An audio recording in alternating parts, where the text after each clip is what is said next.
Square मराठीमध्ये आपल्या सर्वांचे सहर्ष स्वागत आहे। येत्या आता जवळपास थोडकेच काही दिवस झाले नवीन वर्ष सुरू व्हायला आणि अशा वेळी आपले मराठी कलाकार थोडीच मागे राहणार। आपल्या प्रेक्षकांचा आनंद द्विगुणित करण्यासाठी 17 जानेवारीला जिलेबी हा चित्रपट आपल्या भेटीला येतो। साधारण जिलेबी म्हटलं तर आपल्या तोंडाला पाणी सुटतं, पण ही जिलेबी तोंडाला पाणी सुटणारी नाही तर तोंडचं पाणी पळवणारी आहे। मी असं का म्हणते हे आपण जाणून घेऊया स्वप्नील यांच्यासोबत। तर सर्वप्रथम तुम्हाला नवीन वर्षाच्या हार्दिक शुभेच्छा। तुम्हाला पण।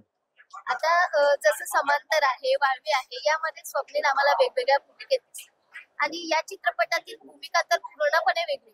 तुम्ही जी तुमची चॉकलेट बॉय ही इमेज आहे ती बदलायचीच आहे असं ठरवलंय का? बदलत असेल तर काय वाईट आहे? बरोबर। पुढे मला असं विचारायचं आहे की या चित्रपटामध्ये तुमचा पोलीस ऑफिसर हा रोल आहे, तर तुम्ही त्याविषयी काय सांगू इच्छिता? दोनच शब्दात सर। थ्रिलर चित्रपटांचा प्रॉब्लेम असा होतो की काही सांगितलं तरी तुम्हाला गोष्ट सांगावी लागते आणि अनफॉर्च्युनेटली मी सांगू शकत नाही। त्यामुळे इतकं सांगेन की एक वेगळा चित्रपट करण्याचा प्रयत्न केलाय। 17 जानेवारीला तो रिलीज होतो। चित्रपट गृहात जा आणि बघा, तुम्हाला नक्की आवडेल। तुम्ही आता गुजराती मूवी करणार आहात थोड्याच दिवसात आणि त्यामध्ये तुम्ही आम्हाला दिसणार आहात। तसंच तुम्ही हिंदी मूवी मध्ये पण चांगल्या भूमिका केलेल्या आहेत, तरी तुम्ही हिंदी चित्रपट सृष्टीपासून लांब का गेला? मला असं वाटतं की नट म्हणून चांगलं काम करणं महत्वाचं आहे।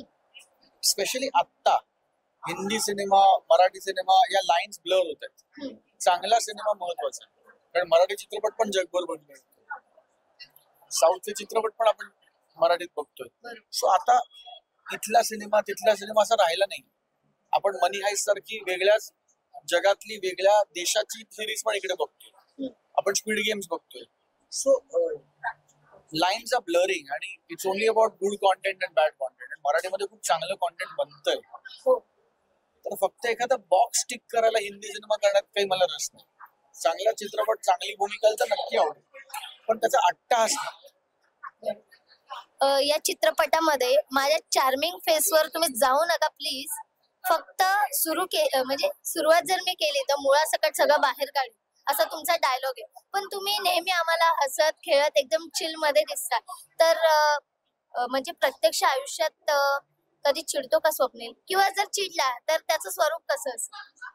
मी चिडलो तर खूप चिडतो, त्यामुळे मी अजिबात चिडत नाही। ओके। तर आता हा जो चित्रपट आहे जिलेबी, गोडही आणि गुडही, तर याचा जो काय मतितार्थ आहे तो तर आपल्याला कळणारच आहे। त्यासाठी आपण चित्रपट पाहिला पाहिजे।